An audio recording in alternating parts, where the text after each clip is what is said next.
We're here for real this time. Wow. Who knows? Who knows what's real Not me. this day and age? If people get to see that, that was a truly special experience for them. Yeah. I think. One of a kind. Yeah. Is that up on YouTube? That video?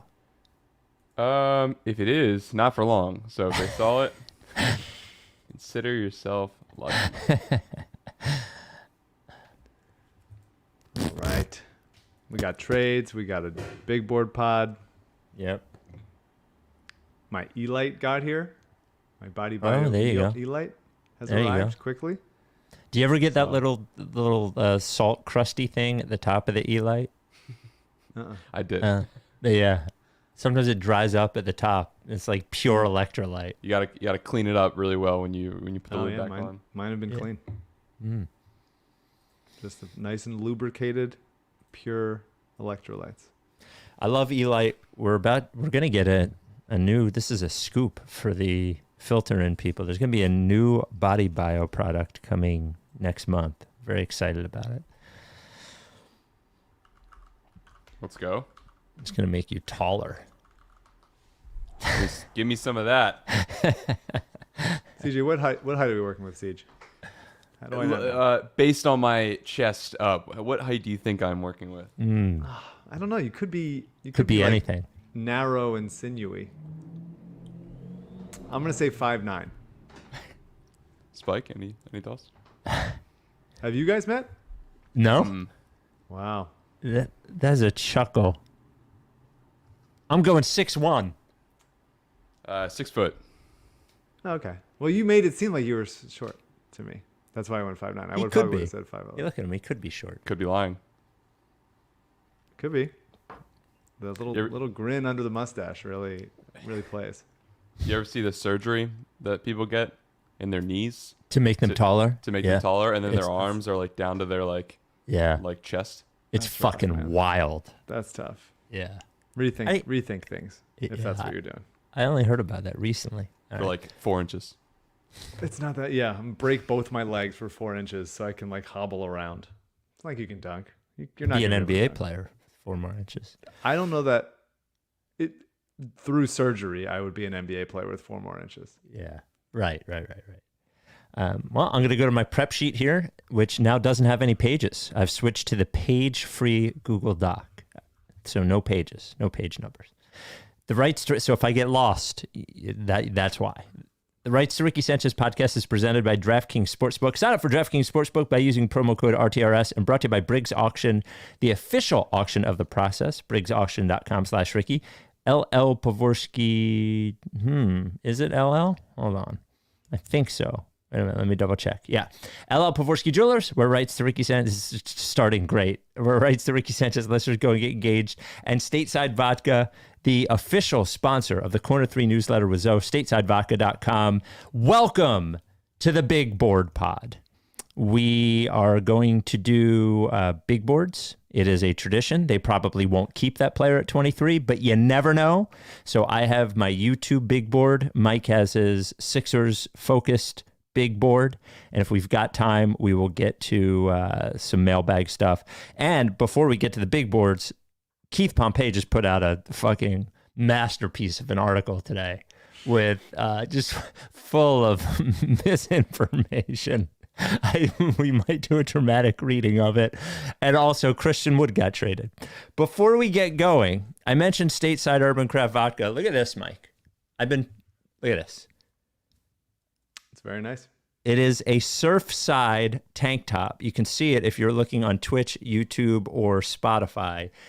I've been talking about Surfside iced tea and vodka merch, and they sent one. I am going to give this away to somebody who is subscribed to the newsletter, to Zoe's newsletter. So to go to rightstoturkeysanchez.com/newsletter, we will give this Surfside iced tea and vodka tank away. Zoe definitely has tank top energy. He's Oh. a tank top energy guy. He brings it at all times, and I love that from him. It is, and it's a nice summer tank top. It breathes. I guess you wouldn't wear a tank top in the winter. Anyway, the iced tea and vodka, the perfect summer drink. 100 calories, no carbonation, and just the right amount of sweetness. You can get it at statesidevodka.com. Fucking love Stateside, love the tank top. Sign up for the newsletter for your chance to get it. Without any further ado, Amos and the chef. Laddie, sweetie, the man is here.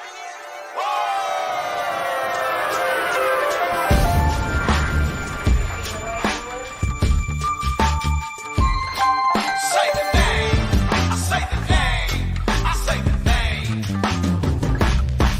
We were right, y'all. We were right. Even when it went wrong, we were right. We was right, y'all. We were right. So say the name. Say the name. We were right, y'all. We were right. Even when it went wrong, we were right. We were right, y'all. We were right. So say the name. Say the name. Say the name. Say the name. I say the name.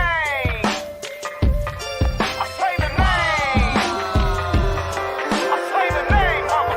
Say the name. Rights to Ricky Sanchez forever. Welcome to the Rights to Ricky Sanchez podcast. I'm Spike Eskin, along with a guy who has a big board for every decision he makes in his life. That is Mike Levin. That's right. Big boards for everything. And it's ranked in terms of projectability of how much my body will fill out. Every decision will just make my body fill out more. Before we And get then to I big, operate from there. before we get to big boards, there were some Sixers news, some Sixers misinformation, Yes. all that kind of Former stuff. Sixer news. Former Sixer news. Christian Wood got traded to the Mavericks. 13th grader Christian Wood. So either the Mavericks will be bad and Christian Wood will succeed, or vice versa. One of the two. Yeah, I mean, it's weird that that Christian Wood keeps getting traded. He's in a contract year. Dallas just doesn't. They got to the conference finals, which is incredible, and they just didn't have that much talent. And Christian Wood is obviously very talented, and I do think Luka's going to make him better and more efficient. And if they're in a really good defensive system under Jason Kidd, they were a great defensive team this year. So I think he sort of combines the best of Maxi Kleber in that he can shoot, and some more of this kind of stuff that Dwight Powell does in a more like one-dimensional type guy. So if you put them together, then it's an interesting fit. I think it'll be good. I get Houston trading him so they can. I think somebody tweeted. I don't remember who tweeted that it was like because Houston wants to create space for Alpi Şengün and whichever of Holmgren and whatever Jabari or. Are we still on this? Yeah, it's a good trade. It's interesting trade. First trade of the year. We got 5 months, Second 4 months trade. of no basketball, so I'm excited about it. Second grade. We had the Jermichael Green trade yesterday. or Oh, 2 that's days right. ago. We haven't talked Yeah. about the Jermichael Green trade. Thrilling. I'll do an hour on the Jermichael Green trade. Let's do it. I think Starting now. Christian Wood sucks. I think he's obviously a losing player. No offense, Christian Wood, but I just. I mean, I think he sucks. He's a losing player. I think the bad guy's an asshole. I would never want to talk to him. No offense. I think he is. I thought he is that for a while. For sure. Maybe he will For prove sure. me otherwise. I don't know. But talented and on an interesting Yeah. team. I'm interested to see if it works out. So before we get to Keith Pompey's opus, penned by Team Tobias, the Sam Cassell news was interesting. Sam Cassell interviewing for the Utah Jazz job. Of course, every Sixers fan across the country gasping as they saw it, just begging Danny Ainge to interview our head coach instead of our assistant coach and just leave Sam Cassell here. I don't have any other comment, and I don't know if Sam Cassell would be a good head coach, but I sure as shit know I'd take my chances on him as opposed to another year with Doc Rivers. So Absolutely. I mean, yeah. you never know what an assistant's good at. It's impossible to know from here, but it seems like something about players who played recently that became coaches, and not that Sam Cassell's been assistant coach for almost a decade. It seems like people just like the players play for them more, and they tune Doc out because he's still, living in 1993. So, and also the pedigree of the Sixers, 2 straight finals appearances from 2 straight former Sixers assistant coaches. So odds are we're getting the Jazz in the finals next year if they hire Sam Cassell. I'd be happy for Sam Cassell. That'd be cool. His energy as a coach would be fun, and I would definitely like him more than Doc. So the other day, Keith, bless him, wrote an article about how bad the Sixers have been maximizing their second star or third star. And it was just basically a love letter to Tobias Harris, like written, it seems like, by Tobias Harris's group. Isn't Tobias's dad his agent? Maybe by Tobias. I don't know. But it was basically about, boy, they got to get him out of here so he can go thrive somewhere else. He cannot succeed here. No good players succeed here. Jimmy Butler didn't succeed. He left. There's that whole article. And then the one today with all of the nuggets. So comes out. Here's the first graph. Multiple league sources have said the team is gauging teams' interest in Tobias Harris, Matisse Thybulle, Furkan Korkmaz, and Shake Milton, in addition to potential trade partners for Danny Green and the 23 pick. The Sixers are trying to gauge the market and see what they can get for the players and draft pick, one source said. This approach is part of their effort to compile information and see what deals could work when it's time to make a trade. Yeah. Yeah. That sounds right. It sounds like what you would do in the offseason. Yep. Regular stuff. Harris, Thybulle, Milton, Korkmaz, Green, and the draft pick are the best available trade assets. The only available trade assets, I guess, if you don't. I mean, that's wrong. Yeah. Jaden Springer is a better trade asset than Korkmaz at this point. Yeah. With the team focused. Whatever. Anyway, keep going. With the team focused on keeping Joel Embiid and Tyrese Maxey, James Harden, whose stock has declined, has said in the past that he intends to pick up his $47.3 million option for next season. So a lot of people were quoting this line as them saying that Keith was reporting that he is going to pick up his option. Is not what he wrote. That's just a sort of a weird, contextless, interesting thing. James Harden in the past said, I'm an 11-year-old. But that doesn't mean he's 11 years old anymore. Doesn't really tell the full story there. The Sixers would love to acquire a third star to play alongside perennial All-Stars Embiid and Harden. A trade would also allow Harris to be more involved in a team's game plan. Okay. He has been the third or fourth option throughout his Sixers tenure. Don't really know what that means. Just don't really know. You don't think he would be able to be part of a team's game plan? More involved, probably? Well, it's just we're going to acquire a third star, not mentioning Maxey in this area, and then a trade would allow him to be more involved. Oh, an A team's trade. Yes. I guess he's saying the trading Tobias in this instance. Would that be the case? Yeah. I guess. I mean, Tobias is involved in this point. He's just involved in ways that don't allow him to, score 19 points on 16 shots. Yeah. This one is great. This is probably my favorite one. Yeah, this is one of the best. Yeah. Team president Daryl Morey is said to be a fan of Matisse Thybulle, who is heading into the final year of his rookie deal. Thybulle will be eligible for a 5-year, $186 million extension this summer. While it's unlikely he'll get that extension, his status with the team is something to pay close attention to. I think that's great. It's good to say what everyone's eligible for.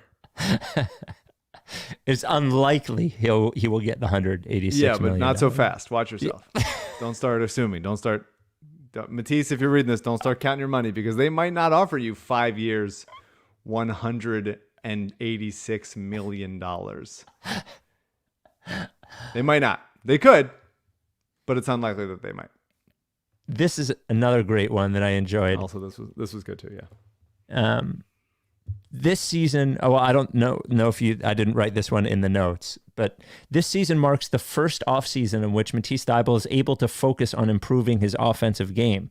He was unable to do that during the pandemic lockdown following his rookie season. Then he spent last summer with the Australian men's basketball team, winning a bronze medal in the Tokyo Olympics.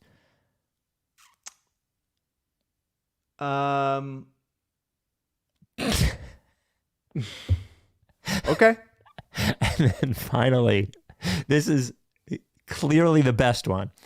He did say earlier that they were going to trade Shake Milton, but later, or seeing what was available, the Sixers have a club option of $1.9 million for Milton next season. However, there's a belief around the league that the team won't pick it up. Where around the league would it say that you wouldn't pick up a $1.9 million option on a rotation player that is already here?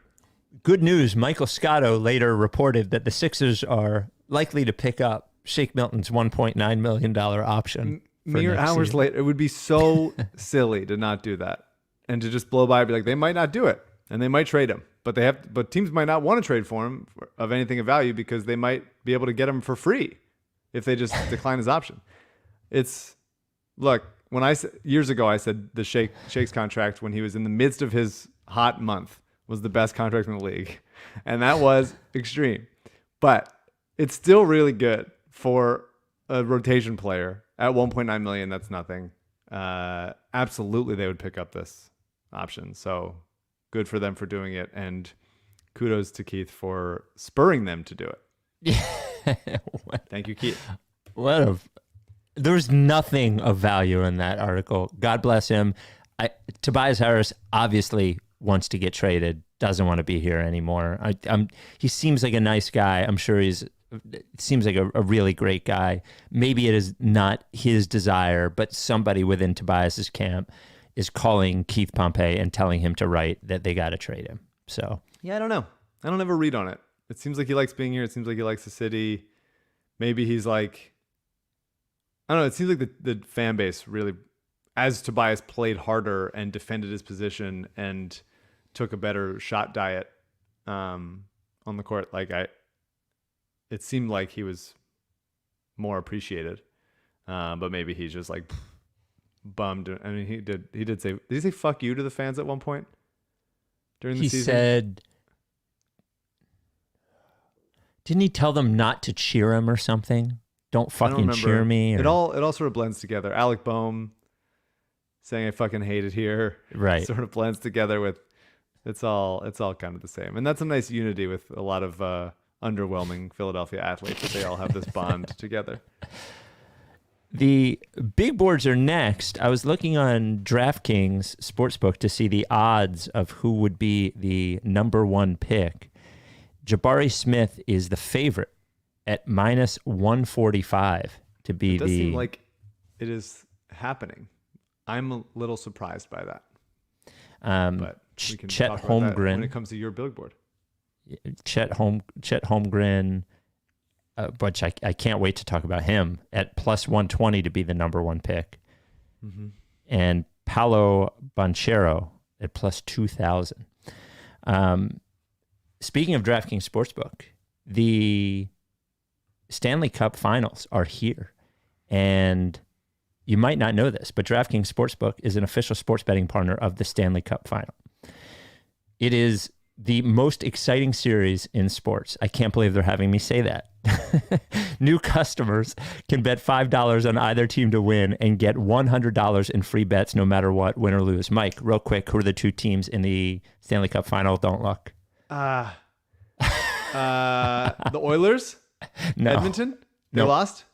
Yeah. Not the Flames lost also, right? No Flames. Did the Rangers lose as well? They did lose. The Lightning are in it. The Lightning are in it. That is one. I don't have it. No. Predators? No. Avalanche. Colorado It is Avalanche. the Avalanche. Okay. Yeah. I didn't know they were back. You can do same game parlays with the Stanley Cup Finals. You know, you add in more legs, you get a bigger payout. We love DraftKings. Safe, secure, reliable. Best of all, you can bet on other sports if you don't know who's in the Stanley Cup Finals. Download the DraftKings Sportsbook app now. Use promo code RTRS. New customers can bet $5 on either NHL team to win their game and get $100 in free bets no matter what. That's code RTRS at DraftKings Sportsbook, an official sports betting partner of the Stanley Cup Final. Minimum age and eligibility restrictions apply. See show notes for details. It's big board time. I believe the way we do it is I do the YouTube one first. Is that how we've done it in the past? Okay. I think we should, yeah. I have a couple caveats. Should I do them before my board or before the board in general? Well, let's do them before my board. You do your board. I'm always excited to hear what you have to say. Okay. Obviously, as you've listened to these in the past, I don't always get all the names right. It's not on purpose. I don't know who they are until very, very recently. And I don't listen to the overmodulated junior play-by-play announcers that are mostly doing the games when I'm watching the YouTube highlights. Just to tease my number one, I did share my number one with Sharp, and he said it's a very unspiked selection. And I do agree with him. So here we go. I did 11, and I did also look at some of the players that you asked me to look at, and I have comments on them. Not all of them are on my main ones, but I just want to give you a selection of people I was considering. And I also do have some comments if we end up talking about them, about some high ranked players that did not make my top 10. So I did a top 11. We're starting with 11, right? 11. Here we go. 11, Josh Minot. Oh, I sent you it. This is one of the guys I sent you. Yes. I'm fairly certain it's pronounced Minot. Okay. Josh Minot. I wrote, love this guy, has a super quick trigger, looks like he can shoot, a good athlete and a great jumper who jumps really fast. Needs some polish on offense, but I bet he could be pretty good.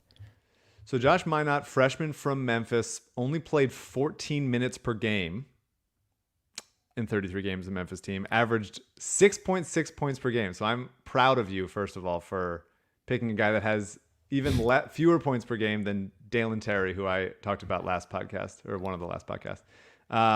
He was 2 for 14 on threes throughout the year. He kind of can't shoot right now, but he did shoot 75% from the line on 65 attempts. So there is some optimism there. He's just incredibly athletic and like quick jumps, like kind of a terror. I think he'll just like be a guy that just like our buddy who I'm going to bring up a lot. He's been on the podcast a lot. Brian, who on Twitter is at Brian J Draft, calls him a stuff magnet as far as just like getting to everything. And as far as what the Sixers need, they need like getting to like steals and blocks and rebounds and loose balls, all that stuff. He's just like incredibly bouncy and can move really well but he doesn't do much else offensively at this point. I did not write down who your guys were. That's fine. So,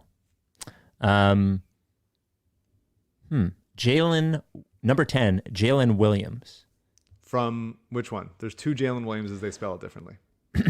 I have Jalen Williams. Okay, so that's Jalen Williams from Santa Clara. I wrote, love this fucking guy, honestly. Crafty, tight handle. Seems like he's stronger than everybody else. Incredible sense of space and feel for the game. Also a willing passer. Does that sound right? Yeah, I have him as well. He's 6'6" with a 7'2" wingspan. He's going to be on my board. I may as well talk about him now. I think he's got great feel for the game. He plays a little bit on the court like Shake did in college, except he is bigger and more filled out. And also his athleticism testing at the combine was really, really good. And so it's just the matter of like on court, he's interesting. He plays obviously a low major in Santa Clara. I guess maybe they're a mid major, but like great feel for game, like you said, big wing who can handle the ball, initiate offense, and score from all three levels. I think he's a really good defensive player. He can protect the rim a little bit in a pinch. And because he tested athletically, it's about like, can he harness that athleticism that he shows like naturally onto the court? And I think as a role player at first and just doing what he does, he will be able to like keep building out that athleticism as he grows up. So yeah, really smooth. He's really very good. I want to see more burst from him as he like builds out his lower body and stuff, and uses it in game. But I love this guy. Also, was a big fan of this guy. So interesting. We're on the same page right now. So keep going. Number 9, Paolo Banchero. Okay. So Freshman out of Duke, seen as the number 3 pick in the draft, basically. solid body, really good fundamentals, and good shot maker.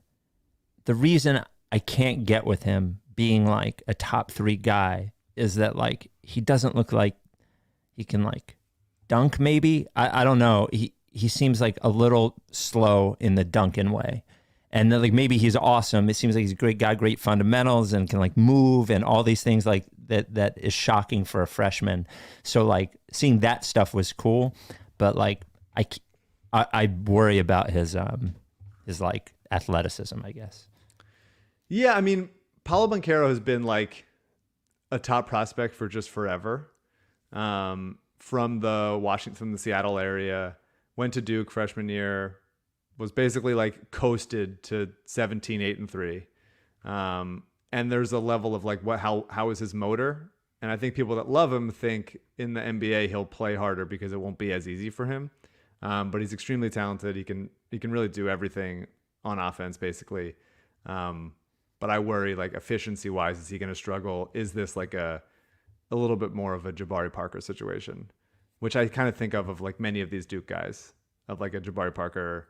I didn't love Jason Tatum, obviously, although he's proven me slightly wrong. Although not now. We haven't talked about the finals, but maybe we'll get to it next podcast, maybe.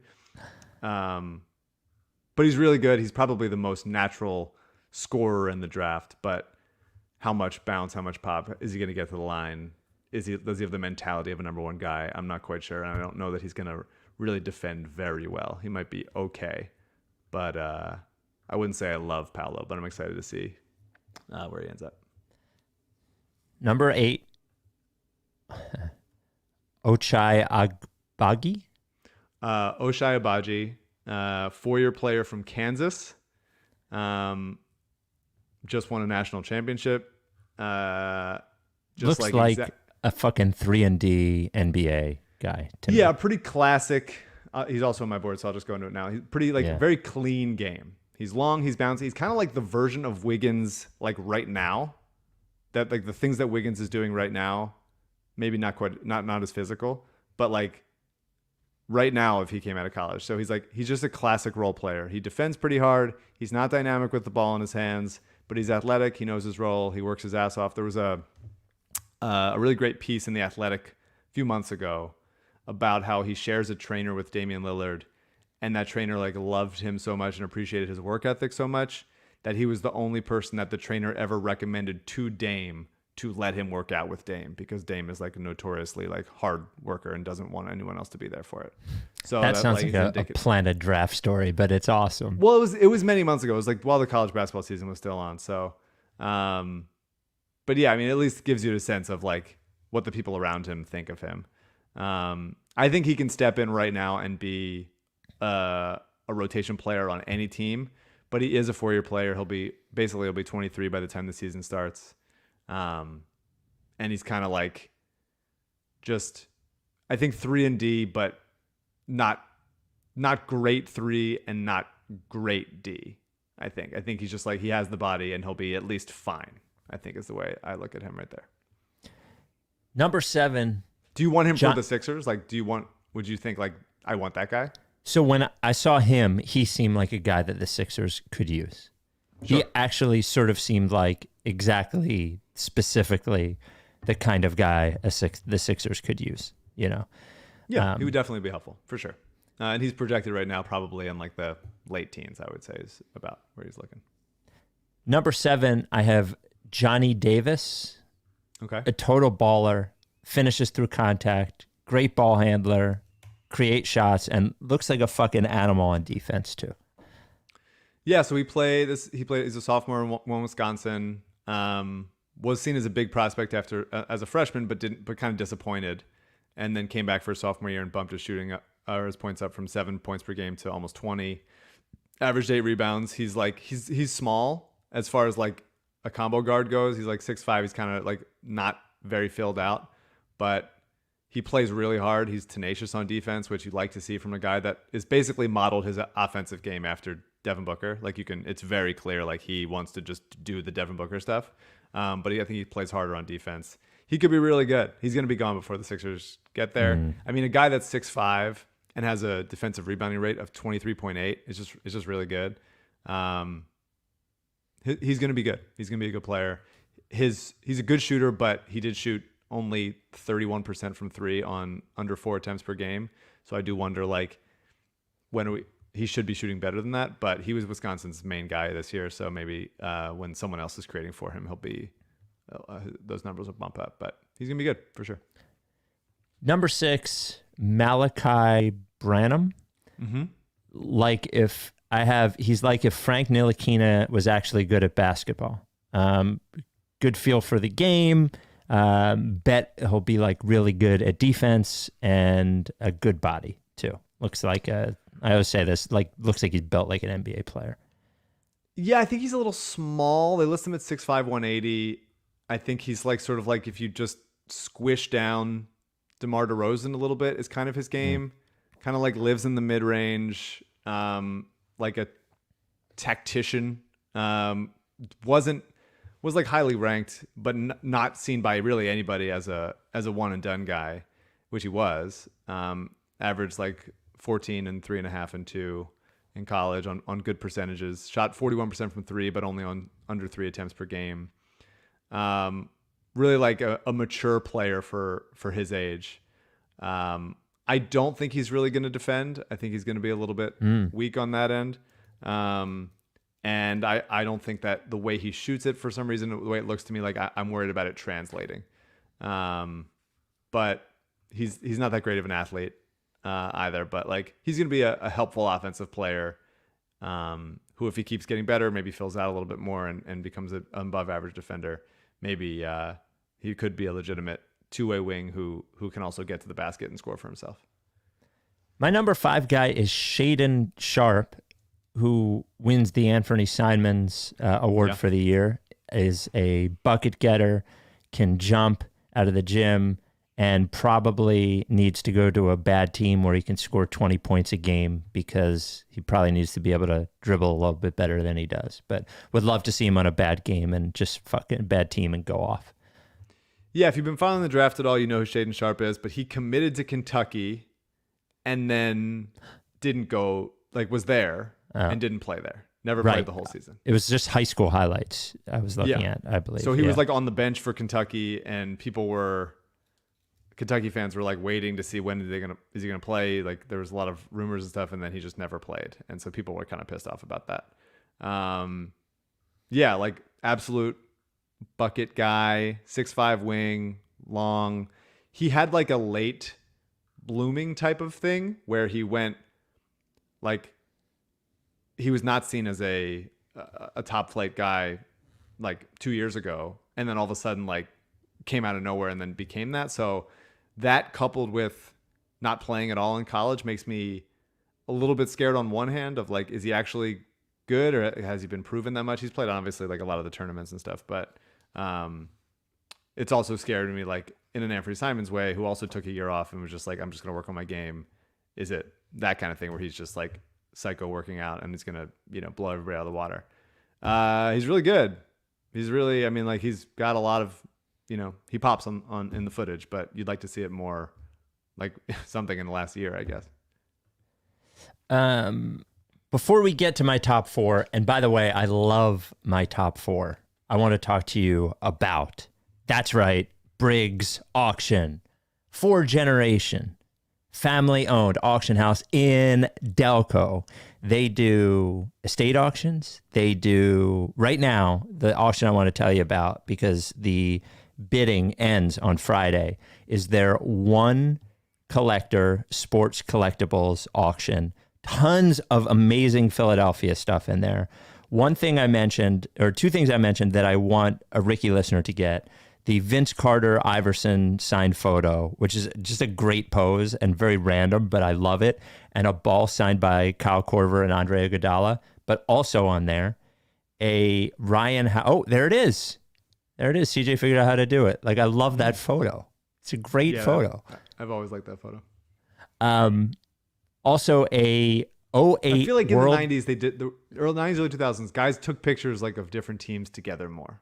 Did they? Maybe that was like an all-star or something, but like I like randomly like Tracy McGrady and Tim Duncan like leaning on each other's backs or something. What's going on there? This is an 08 World Series baseball signed by one Ryan Howard as part of this auction that's up there right now.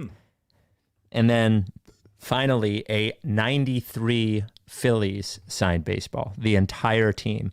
There are 370 different lots in this Briggs auction that's going on right now. Don't care about sports collectibles? That's okay. They have different discovery at Briggs auctions basically every other week. Furniture, collectibles, like just fucking everything, music instruments, it's all there. Pickup is very easy by appointment, or Saturdays is open pickup. If you don't want to pick it up, that's fine. They work with several shippers who can ship it to you. And if you're somebody who wants to downsize, you need somebody to handle a state auction. Briggs Auction is where you go. info@briggsauction.com. You can either go to briggsauction.com/Ricky, or you can just get their app. It is in the App Store or Google Play. Briggs Auction. Love it. Briggs Auction. Okay. Top 4 YouTube Big Board. Here we go. Surprise me. Give me somebody weird. I fucking love this guy. Trevor Keels. I've never seen anything like him. He is like a fucking like running back or something. He looks like if Kyle Lowry wasn't fat, if he was strong. Like I've never seen a little guard like bullying people in the lane. He defends hard. Like, I don't know. A guy like this seems relentless. He'd be a great guy to have on the bench and play like off the bench and play like 16 minutes a game. And he seems pretty skilled too. But I fucking love this guy. I don't like Trevor Keels. I don't think he has an NBA skill. Kevin O'Connor at The Ringer called him Lou Dort without the elite defense. He's sort of just chaos. Like, he's definitely got the NBA body for like a combo guard situation. I don't really trust the shot. I don't trust the decision making. I don't really trust the defense. I kind of don't trust any of it. This would I like a lot of players in this draft, although it's not seen as like a great draft. It's a good draft for role players, which the Sixers definitely need. There would be few guys that the Sixers could take that I would be unhappy with. Trevor Keels would be a guy that I'd be unhappy with. Yeah. There we go. Good. We got to one of them. Yeah. Number 3, it's not that exciting because everybody knows about him, but he's the only of the top guys that I really liked a lot, was Jaden Ivey, who is a great dunker, a great athlete. The hesitation is that like he doesn't handle like a lead guard or anything. Like, you want to look at him and see Ja Morant or something because he's like a fucking crazy athlete and he's fast, but he doesn't look quite as skilled. But if he harnesses that, he seems like he could be pretty awesome. His shot looked a little janky to me, but I loved watching his highlights. Yeah, 2-year guy out of Purdue. His mom is a coaches Notre Dame's women's team. Seems like a good kid. Definitely modeled his game after Ja Morant. He's bigger than Ja and longer than Ja, more of a combo guard, but and definitely doesn't have the tight handle that Ja does, but in a similar way, high flying mixed with like burst, and he can just like get by anybody. He can just get by really anybody at all. And this is not a draft class for guys who can get by anybody. And since he has the body of it as well, a lot of people have him like, it was seen as a 3-player draft, but then I think people have added Jaden Ivey to that list. Yeah, he's cool. I'm excited to see where he goes. Number 2, Ty Washington. Okay. I fucking love him. He sort of is like if you made Maxey a sick passer and gave him better hops. He is a great ball handler, and he is a really awesome passer. And he is such a good ball handler and a passer, it almost makes him look faster than he actually is because he like finds guys. Like, I loved watching him play. He almost maybe reminded me a little bit of Ish Smith a little bit, but I loved him. He was a joy to watch and seems like, you can only tell from his body language in the YouTube, but it seems like he's a good kid. Yeah, he is a good kid. High character guy, but people don't see, and I don't see what you saw as far as the burst and athleticism. Doesn't have the explosiveness that Maxey has, doesn't have the athleticism, isn't as quick, is definitely not as quick as Ish Smith. Kevin O'Connor, it's always helpful to like do comps just to like shorthand it, although I don't think they're perfect, obviously. Brian J. Draft, he had a former Twitter handle that I think got kicked off Twitter for, so that I don't know, he doesn't want to go by that anymore. But Brian J. Draft, his comp is Howell Neto, D'Angelo Russell. Definitely like shifty and smart.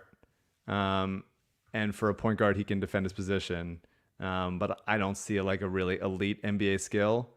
And for guys that are not huge, like big wings that are just really long, I really want an elite NBA skill out of those guys, and I don't quite see it, even though the passing is definitely nice. I think he'll be a player. I think he's probably just like a backup somewhere in the maybe more of a like Monte Morris range. Now, my number one guy, I will admit, is not a spike type guy. I enjoyed watching him defend the shit out of everybody. There are a lot of players that they say could defend 1 to 5, but I believe this guy could defend 1 to 5. Number one. Hang on, I'm excited about hearing this. Okay. And it's not Chet, right? No. And it's not Jabari either. No.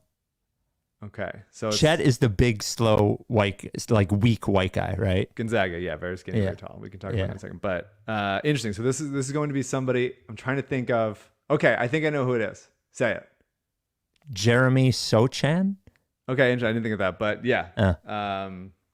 Okay, interesting. He is a sick player. He is like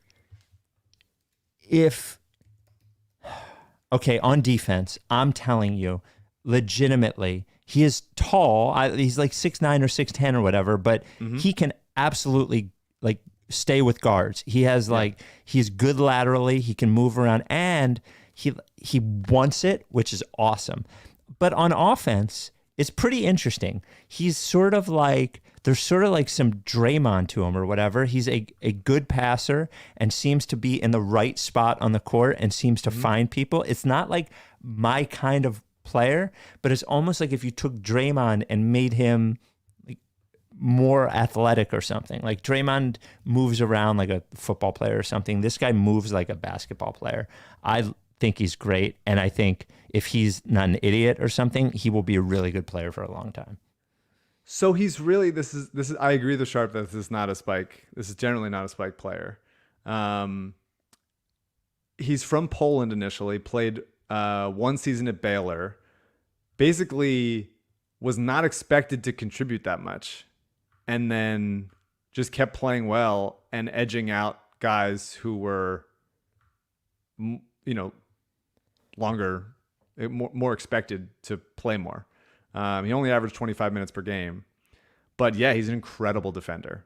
I agree 1 through 5. I think he'll be long gone by the time the Sixers get there. He's also maybe the biggest asshole on the court that I've seen come out of the draft in a really long time. Like, if you watch Baylor games, he pissed the other team off and other teams' fan bases off so much. There's a game, UNC Baylor was obviously a really weird game in the tournament when Brady Manick got tossed and Baylor was coming back from like a 25-point deficit or something, which doesn't happen in college basketball very often. And then like they ended up winning in overtime in a very weird way. But UNC did, Baylor lost. But so I think it's pronounced Sohan. Okay. He's just like takes charges and like gets in people's faces and like flops. He's weird. He definitely has a high feel for the game offensively. I would like to see him with a bigger role. He really didn't do that much. He kind of forced his way into doing a lot, but the thing that he can't do is shoot. He shot 59% from the line this year, under 30% from 3. I don't know if he's ever going to do it, but it doesn't look like I don't love the look of his shot. But he's really good. And I sort of just trust him to be very helpful. And whoever takes Sohan, like he is going to piss us off for a really long time, but he's very versatile. And an interesting pick, interesting spike pick. Wow. He popped right off the screen to me, like immediately. I was like, look at this fucking guy. I loved him. So his hair's always an interesting color. Yep. That might help with the popping. All right, cool. Okay. There it is. Interesting list. There it is. So some caveats for me is that, just want to make sure we say this, because I'm riding hard that role players are easy to find. I'm riding hard, and I'm doubling down on that this year. I will say role players are not easy to find when you have the information deficit that we do.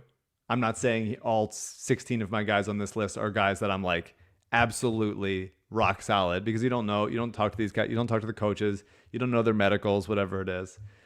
The NBA players, the other NBA teams do, and it should be easy for them to find role players. It's very hard to find stars, so that's not something I'm focusing on. Although I am, I talk about potential here. So I just want to make sure we know that we don't have the info here. Even though I like Sohan and some of these other guys, including AJ Griffin, who you didn't mention, who's not on my board because I think he's going to be gone by the top 8. I said about AJ Griffin, he makes all his threes in college, but it looks like NBA players will eat the way he shoots alive. He's super strong, and he had like a knee thing. He was recovering from knee injury. He's really, really good. He basically only became a catch and shoot guy at Duke as a freshman, but like he's super young for his class and also has like a ridiculous NBA body. Really, like he looks like Jimmy Butler out there. He looks like an adult. And he's a really great shooter, and he's going to defend his ass off. We didn't see a ton of the creation abilities. I would probably have, if I did a real board, I would probably have AJ Griffin in my top 5. He's really, really, really good, and I'm excited to see like upside wise where he goes. But even with that caveat, I almost would never trade up. So even though I like a lot of these guys, and some of these guys are going to be gone before the Sixers pick, I would, philosophy wise, I would almost never trade up unless you're trading up into the top 1, 2, or 3 to like get a guy that you think is a legitimate star. Because too often you're making trades that it's like, remember the Doug McDermott for Gary Harris and Yusuf Nurkic trade? Like that, that was like dumb as hell. You go get Doug McDermott, who's obviously the third best player in that trade, where you could have had the other 2 guys. So I just think you just, in the middle of the draft, including Matisse as an option where they traded up for him, like it just wasn't good. If you have to trade like a future second, maybe that's whatever. You just want to get your guy that you believe in, fine. But if you're making like, you're trading significant assets to trade up into the middle of the draft, I just don't think that's a good idea. So I would want the Sixers to either hold pat at 23, or if they want to drop down, I'm also fine with that. Okay. Those are my caveats. Okay. I have Actually, 16 before guys. you start, okay. I'm sorry. I was just going to do LL before you start. Do LL. Let's do LL. LL Pavorsky Jewelers, where Rights to Ricky Sanchez listeners go and get engaged. Congratulations to Vincent and Aaron. LL Pavorsky, I don't know what number they are, but they just got engaged. Ocean City, New Jersey. That is where Vince proposed. She said yes. She said yes. She said yes. She was very happy with the ring. They are Rights to Ricky Sanchez listeners. So many, over 260 Rights to Ricky Sanchez listeners have gone to LL Pavorsky Jewelers to get their engagement ring. Why? Well, because we tell you to. But why is it good? It's good because he can be your trusted partner to buy an engagement ring. You don't need some shisty salesman, some on your ass as soon as you walk in there trying to upsell you. No, you need a smooth guy, a nice guy in a suit trying to upsell you. You need a guy like LL Pavorsky trying to upsell you. He was the first sponsor of the Ricky, and I kid a lot. We kid a lot about LL, but just a genuinely amazing guy who you can absolutely trust when you go in there. And I think it's important that he says that he wants you to make an appointment before you come in there to look for rings. He wants to have everything ready for you when you come in there to look for a ring. He's right there at 707 Walnut. And by the way, if you don't want to go in there, he'll do the appointment with you online. That's right. He'll do it over FaceTime. He'll do it over Zoom, whatever you want. 215-627-2252 is the phone number for LL Pavorsky Jewelers. Lee at llpavorsky.com. Tweet at him at LL Pavorsky. And by the way, if you're already married or if you don't even want to get married, but you want to get something for your significant other, LL Pavorsky Jewelers is where you want to go. Always a supporter of our charities. Providence Animal Center, coded by kids. LL Pavorsky Jewelers. He texted me today, and he could text you too if you buy an engagement ring from him or host a Depressing Sixers podcast for 9 years. Just an offer. You can do it. Okay. I do right. want to say last thing before the big board.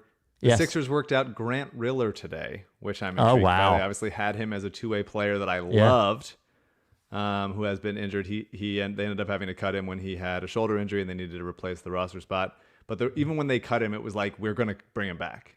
And so this is a workout for him. I'd be interested to see if he gets a two-way or if they give him a real deal roster spot. I would love for them to give him a real deal roster spot. So we'll see about that. Could they give him 5 years, $186 million? They could. I'll check to see if he's eligible for that. And it's good to know what he's eligible for. He's also eligible for like a big kiss. If somebody wants to give him a big kiss, you could. All right. Okay. My big board. Before we go, 5 undrafted guys before we start. Josh Minot is one of them. I don't think he's going to get drafted. Maybe someone takes a chance on the upside, but I would. He really didn't shoot much and barely played at Memphis, so I'll be interested to see. Tajay Moore from Houston, who has had like 6 knee surgeries and he's athletic as hell still. I love him. Jared Roden from Seton Hall. Seton Hall. Good defender, combo guard. As an undrafted guy, I would take a risk on the jumper improving. Tyrese Martin, who's bouncy, went from Rhode Island to UConn.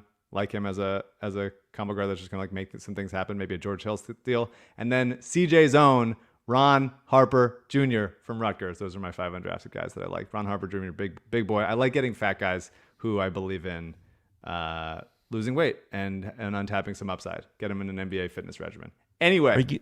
Are you giving undrafted guys before the draft even happens? They're not even undrafted yet. I'm assuming that they're going to be undrafted. Okay, I think almost all of them will. There's a chance that some of them aren't, but that's my short list. Okay. Number 16 on my list is Marjan Beauchamp. Did you look up Marjan Beauchamp at all? I'm looking. Yes. I said, looks like he's probably going to stink, but he looks like a stronger, more aggressive Matisse Thybulle. Matisse doesn't rebound at all and doesn't dunk on people, but Beauchamp does. Process play. I think that's right. I think he played for G League Ignite last season. He's a ferocious dunker. He's great in transition. He's a strong wing defender. He has length, but he's not a good ball handler yet. He's not a good passer yet. The shooting looks kind of smooth and confident, but some really bad misses. I think he's going to defend and play somewhere. I think he'll find a role. But he's also already 21 to 22, and that is way older than I thought he was while watching the tape. And I would just rather go with some other development first. But I like the package. Maybe he's just like a late bloomer kind of thing, and we'll be able to develop. But the age worries me for how many holes in his game there still are. So that's 16. Did you look up Wendell Moore at 15? I'll tell you in a second. Okay, so Wendell Moore, 3-year guy out of Duke. I don't see him. He's a guy that can do everything a little bit. He's a long wingspan as like a 2-3. Nice physical frame. Won't get bullied anywhere defensively. He's just sort of just like helpful modern day role player. And if you're optimistic about him, you could see it that he has a pedigree because he came into Duke with a lot of hype behind him, but ended up just sort of fitting into a role player. So maybe he just needs more time to develop and develop a skill. But I think he's kind of just a guy, B- 3-and-D type, who's kind of like functional but not special. Would help the Sixers. Like any of these guys would help the Sixers just because of how weak their bench was. But ultimately is super replaceable with another guy that has like a more ready-made NBA skill. And I don't think Wendell Moore has any elite NBA skills. Anything from you? No, I don't have him. I don't have notes on him. Did you watch Jake LaRavia? Wake Forest. I don't think I looked at any Jakes. I've had enough Jakes in my life. I thought I sent him on that list. He played at Wake Forest after transferring from Indiana State. He's a big wing with a pure shot. He's like 6'8", 6'9". He only took 1.5 per game in 3 years of college from 3. So I don't really trust the attempts, but the numbers look good. The shot looks good. Maybe he just needs a lot of space to get it off. But he also shot over 61% from 2 this year and got to the line a bunch on good percentages. So I don't know I sort of don't trust it, but the tape looks good. Defensively, he's not great at moving his feet laterally, but he has quick enough hands to get his hands on like a ton of steals and blocks. Like if you put the ball in front of him, he'll knock it away. And that's why like the analytics really like him as a defender, even though he's not like gifted necessarily in the way you'd see that kind of player be defensively much. But he's not going to beat anybody laterally. He's not going to beat anybody off the dribble, like not anyone in the league. He played on some mediocre college teams, and I don't know what he's quite elite at if the shot is not something he can really go to. I am definitely intrigued in like a Kyle Anderson, Dario type of way. His tape definitely has some clumpy flumping. This is Jake LaRavia, but he might just be weird rather than good. I'm interested to see. So he's 14 on my board. Jaden Hardy. Did you look at Jaden Hardy? Spike. I think I did. Hold on. Jaden Hardy. Oh, I liked him. I said, here's what I'm going to say. Eventually, this guy's going to be an awesome six-man in the NBA. You write, here's what I'm going to say in your notes? Okay. Yeah. I just write down what I feel. Okay. Eventually, this guy's going to be an awesome six-man in the NBA. He obviously knows how to score, but it'll take forever for him to figure out the NBA. He's like Jordan Clarkson or something, but once the jumper starts going down, he'll be a problem. Yeah, I think that might be right. He was seen as like a top 5 pick coming into the season. Wow. A couple places had him like even higher than that coming into the year. And then he dropped down, and I think is seen like where's Kevin have him at? Let's see. O'Connor has him at 20. This would be a Daryl pick in the sense that he doesn't let like one mediocre year playing in the G League for G League Ignite alter the like broader scouting consensus that was him coming in. I think Hinkie was the same thing. Like if he plays bad for a year playing against bigger guys, like you should expect that. And I wonder how he bounces back from looking kind of small and not as athletic as those guys. I think it's a similar Springer and Maxey philosophy in that like both of those guys fell to Daryl, and he took him and decided like either this guy's going to produce for me or I'll trade him and he still has room to develop. So this would be like an undervalued pick if he lasts to 23. But he really did struggle for a lot of the year playing against like older, more mature players. But yeah, he's like a bucket. He's just like an absolute bucket. I don't know if he's a boat, but at this point he's a bucket. There's guys earlier on my list that I would qualify as a boat. Isolation scorer is a number one skill. He can rise up from anywhere. Has to tighten his handle. Keels is a boat. Maybe he's a boat. He's shifty and powerful. Hardy is. The hope is that he's like a catch and shoot guy because he has a pure shot at first, and then as he fills out the rest of his body and improves his handle, that he could really become a number one guy. Like maybe in the sense of like a Jordan Poole kind of thing before he went to Steph school and just modeled after like everything about his game after Steph. So yeah, I think in a world where I'm playing NBA 2K with the Sixers young guys, him and Springer is like a nice backup. Is a nice backcourt. And then you could maybe use them as a sort of theoretical trade chip, the way that the Warriors have Kuminga and Moody. And the Sixers have been mocked to taking Jaden Hardy lately in a couple places. But the reason I don't love him as much as I want to is that his athleticism and burst don't really pop for me on the court. And his shooting numbers are still kind of inefficient as they were last year. And he's probably not going to be a positive defender. But he definitely has like a top 3 pick pedigree. You're yawning so much. It's cartoonish how much you're yawning. I'm sorry. It's couldn't not be yawning you anymore. The not you. longest yawns I've ever seen. No, I'm sorry. It is not you. I tell you when I'm tired. Go to bed. I'm just tired. I'm good. It's just funny I had to comment on how many times you were yawning. I'm a yawner. I don't get offended. People get offended when I yawn when I'm doing something else. Like, oh, are you bored? It's like, no, it's not like a natural response to things. I could be yawning and having a great time. I'm just like a little sleepy. Anyway, I want Jaden Hardy to be more athletic and dynamic for how bad his shooting numbers were. But he could be awesome. He could just like grow up and be awesome. So that was 13. 12. This is Jalen Williams spelled the other way. I didn't like this guy at Williams. Jaylin. Played for Arkansas. Our boy Brian comped him to a Taj Gibson or Xavier Tillman, which is just, that's my shit. You know it is. You know that's what I'm looking for in a backup 5. Passing, shooting, stability, and really like role knowing. He's a guy who absolutely knows his role. Super active defender, one of the best charge taking prospects in years. really like that's like a weapon for him. He uses it so much. It would definitely piss me off either on our team or off it, but like it's been effective for him. He's a great rebounder. I just think he could anchor a defense for 15 minutes a game behind Embiid. Like really like a perfect backup because they could switch everything or drop. He moves his feet well on the perimeter. I think he has nice touch offensively. Like the ball comes out soft out of his hand. And he just got to improve his range, which I think he'll be able to. And if you watch him, like he just has a blast playing basketball. He's just like a joy, very like Maxey-esque as a center. And also he's a really good passer as a big from the high post, which I love. Just like aesthetically, I love bigs who can pass from the high post because that's just an ideal way when you draw the big man, the other center out, then the lane is free, then the rim is free for you pull the rim protector away. And you can find cutters and stuff, which I like as a just watching basketball. So I love him as a backup 5. But the reason I have him this low is they would need to trade B-Ball or Bassey for a wing because we just can't have 17 centers on the roster this season again. Like I just can't deal with it. I should say, by the way, this is not like my overall top list. This is just like Sixers targets list. Yep. But I'd be happy for the most part with any of these guys. 11 is Ochai Agbaji from Kansas, who we talked about. I think he's totally fine. I think he's like a platonic ideal of a 3-and-D guy. He turned himself into a really good shooter at Kansas, I should say. I just worry that like there's just not much else there, and he maybe has already topped out at like what his skill level is. But maybe if he had skills, he could be more helpful. But he might just be the guy that is always on the bench, and you're like, why isn't he playing more? He should be good. But I do think he would definitely help the Sixers because of how they don't have a guy like that on their team that's just like long and athletic and bouncy and can shoot.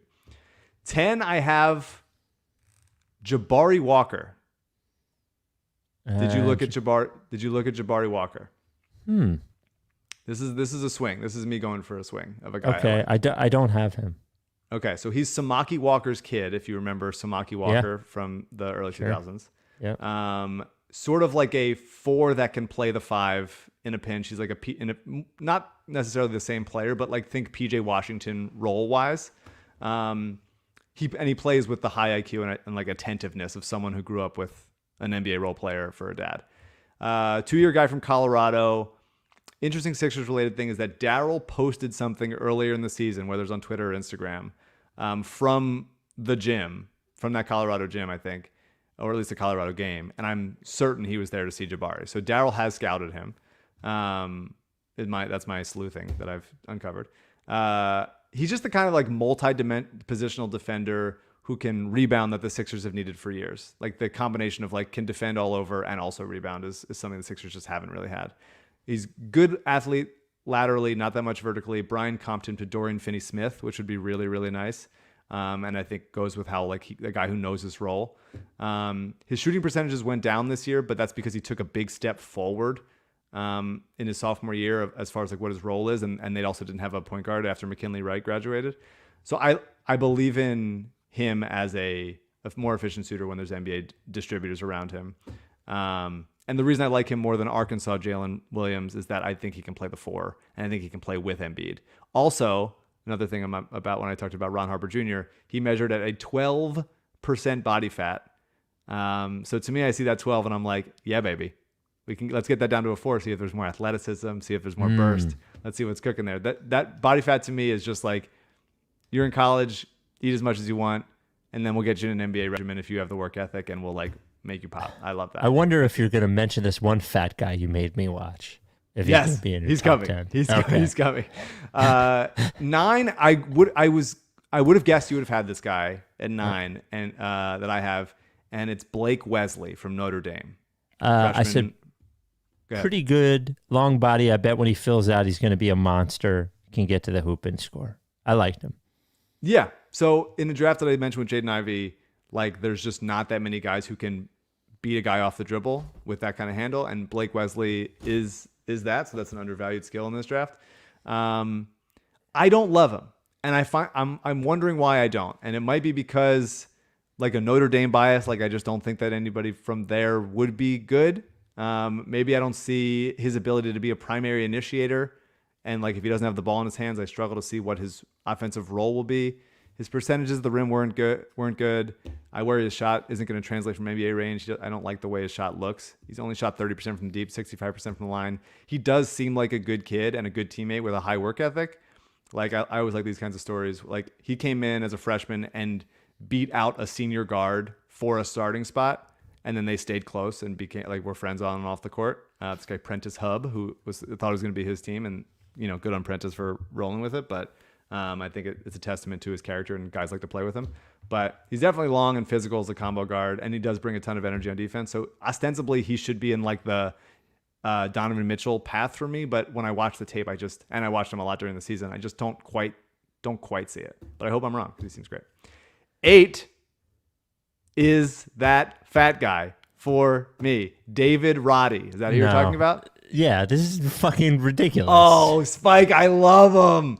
David Roddy, Colorado State. He's a 6'5" fucking tank. He's got that boat in him. He's got a boat in his gut. And it's revving all game long. I love him. He's my total PJ Tucker, Grant Williams of the year. Ate the boat, this guy. He ate the boat, 100%. But it's not just that he's fat. He's not like I was going to say Caleb Swanigan, who's like had some trouble with like weight issues and stuff. That's a bummer. But like, he's not just fat. He's like athletic. He's like very athletic.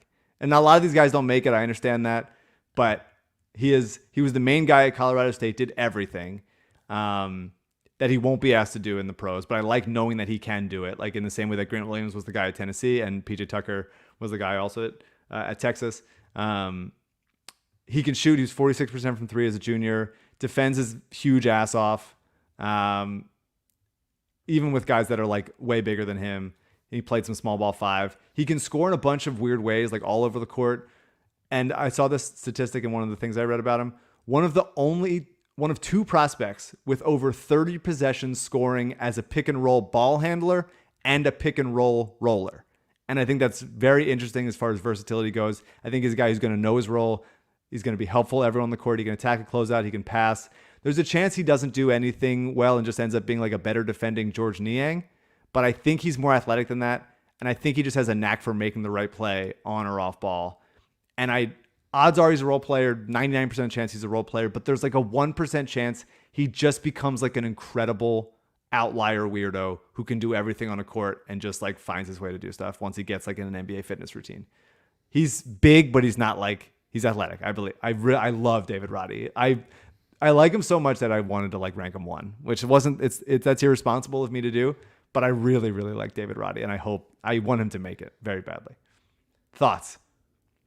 I mean, he's a fat guy. I just absolutely not. I just no, thank you. I saw it and I was like, what is Mike doing to me here? Tank. This guy is doesn't absolutely fit in a jersey. But he's not. But he's like also like in the way like Shemi Ojale, who I'm gonna mention later with my next guy also. But Shemi Ojale was just like big and also could shoot. And I was like, he can shoot and he's like so thick, so he's going to be able to be good. But he didn't have like any level of like flexibility or like movement. Like David Roddy can like move in interesting ways on the court and can make plays with the ball in his hands in a way that Ojale didn't. So I'm like getting excited about David Roddy just thinking about it. He probably won't. The Sixers aren't going to take him at 23, but if they can like trade up into the second round, grab a guy, like I would love that. I would love that very much. Next up is Justin Lewis. Did you look up Justin Lewis from Marquette? Justin Lewis, all caps, boring. Boring. That's what I said. I don't even remember him. Yeah. So he's a two-year guy from Marquette, played under Shaka Smart. Ridiculous body and frame. 7'2" wingspan for a wing. Has that like sturdiness that DeAndre Hunter has, who went to Virginia and now plays for the Hawks. I really like guys who come in as role players as freshmen. He basically played small ball 5 as a freshman, and he popped. And then a bunch of guys left or graduated or whatever. He takes on a bigger role second year, and then fight through that, like improving and finding what their role is. And the fact that he did do that. His shooting numbers went up significantly. He went up to 35% from 3 on 5 attempts per game, averaged 17 and 8 on like a pretty bad Marquette team. It was him and Darryl Morsell. Nobody else was good, and they still made the tournament. Extremely physical on defense, imposing dunker offensively, will just like fill the lane and grab shit.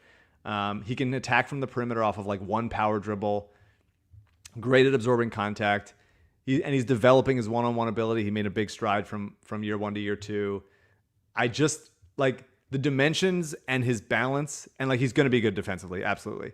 But like offensively, the dimensions and balance for him, like to me, they're on the like Kawhi Jimmy path. And like obviously only 2% of guys on that path like actually make it as like to that level, but like he's on the path. Maybe he's just Semi Ojeleye, but like as a role player who can keep developing, I think that there's at least like an Anunoby somewhere in the future for him.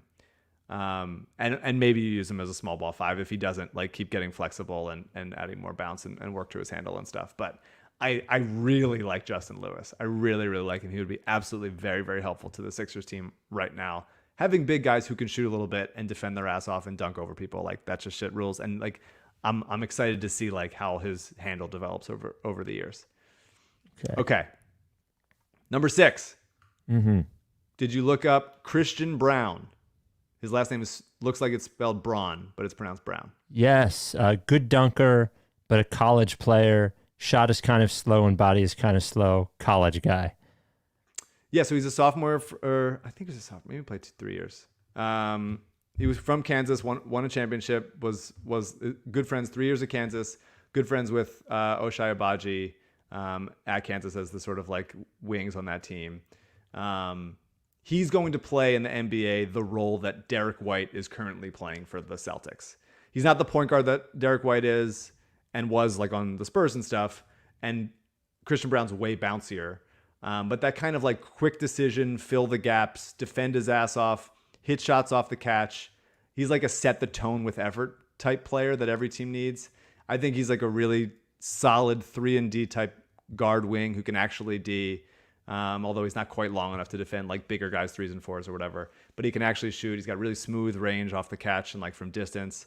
I saw a report that called him balanced, and I see a lot of balance in his game for a guy that's that bouncy. That's tough to do. He doesn't seem rushed. He's not overcommitting, and he finishes well on the rim, not just on dunks, but like with touch and some patience. So he uses like pivot foots and dunks and stuff.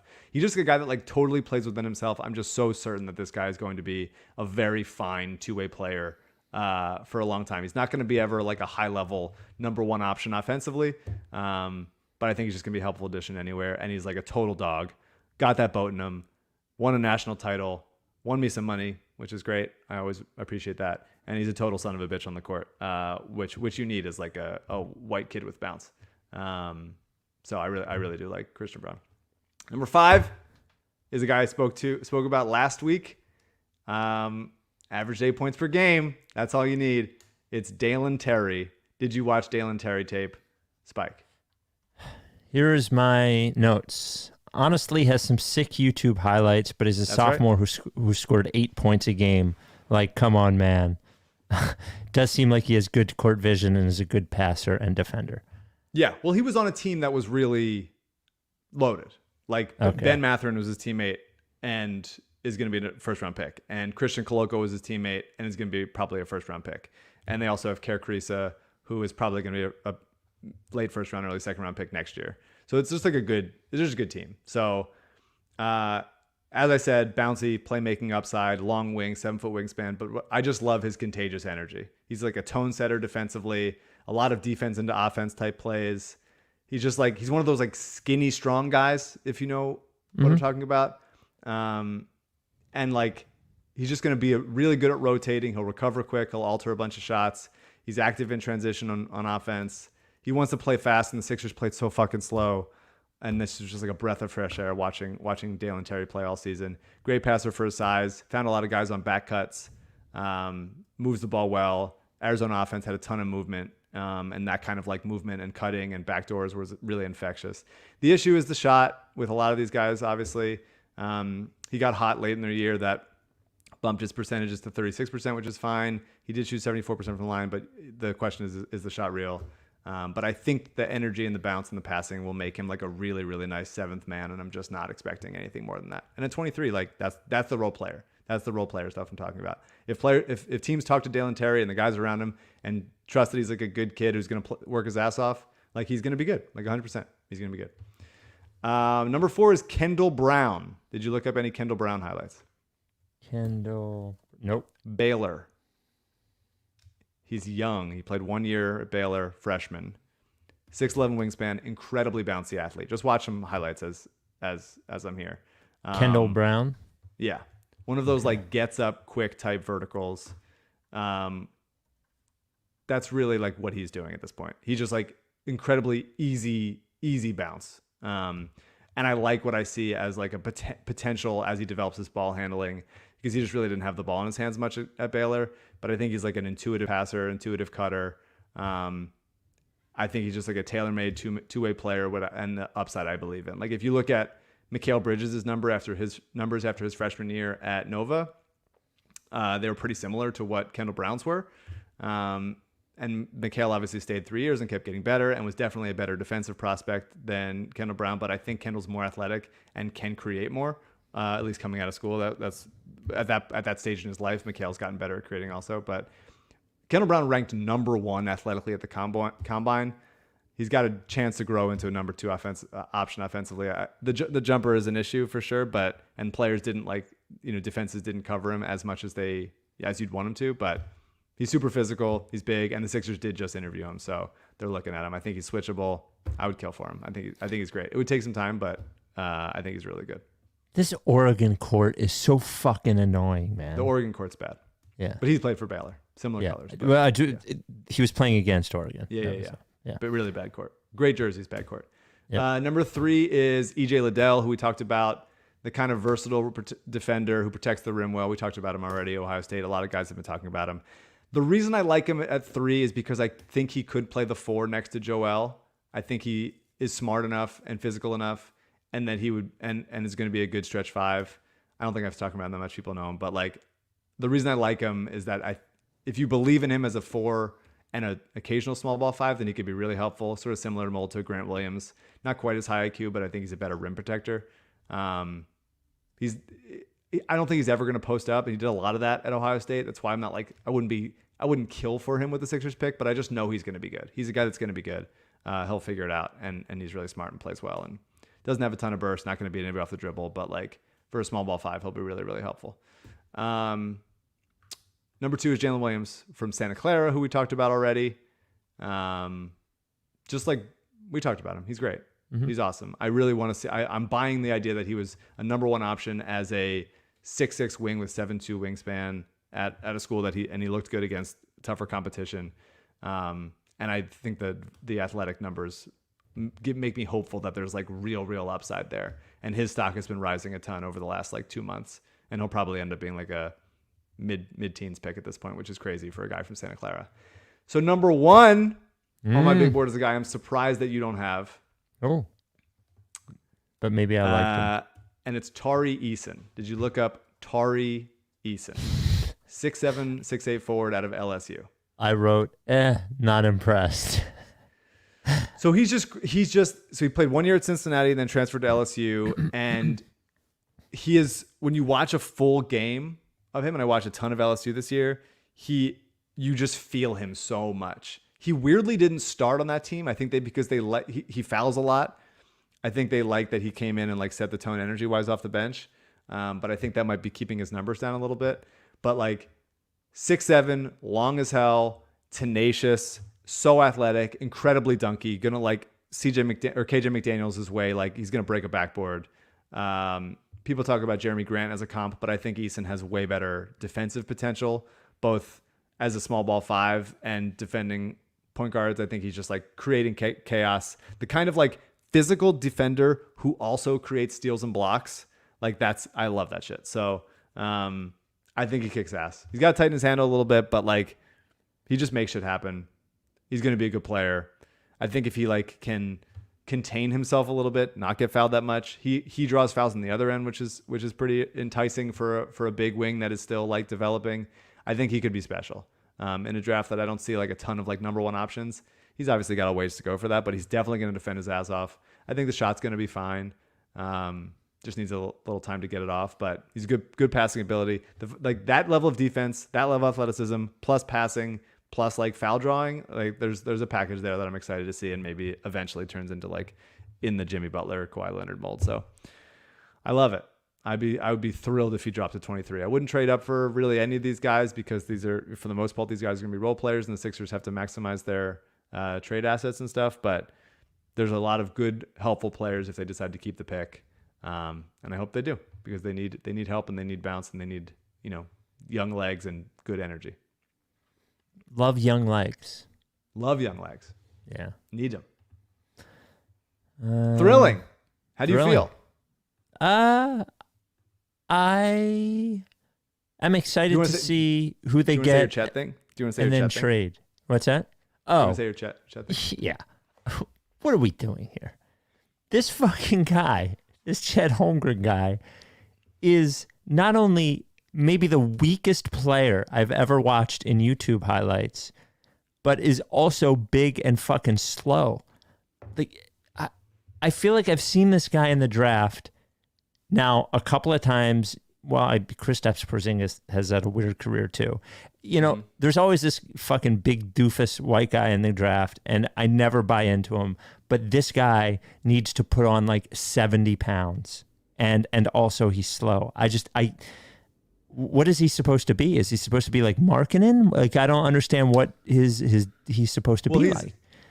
He's a very high IQ player and makes shit happen on the defensive end.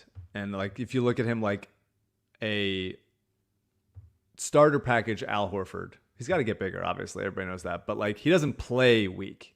He looks weak, definitely, but he doesn't play like afraid of contact and stuff.